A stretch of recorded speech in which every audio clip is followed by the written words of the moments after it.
வியர்வை வராம, இதய துடிப்பு அதிகரிக்காம, உட்கார்ந்தபடியே ஒரு நாளைக்கு 10 நிமிஷம் 3 வேளை மட்டும் செய்யக்கூடிய ஒரு பயிற்சினால உங்களுடைய ரத்த சர்க்கரை 52% குறையும் அப்படின்னு சொன்னா ஆச்சரியமா இருக்கு இல்லையா? அது என்ன பயிற்சி?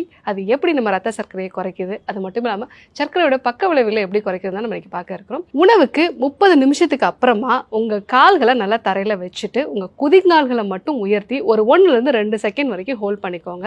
அதுக்கப்புறமா கால்களை தரையில கொண்டு வந்துடலாம். இந்த ஒரு பயிற்சியை ஒரு நாளைக்கு 10 நிமிஷம் ஒவ்வொரு முறையும் சாப்பிட்ட பிறகு 30 நிமிஷத்துக்கு அப்புறமா நீங்கள் பண்ணீங்க அப்படின்னா உங்களுடைய ரத்த சர்க்கரை 52% குறையுது அப்படிங்கிறது ஆராய்ச்சிகள் சொல்லியிருக்கு.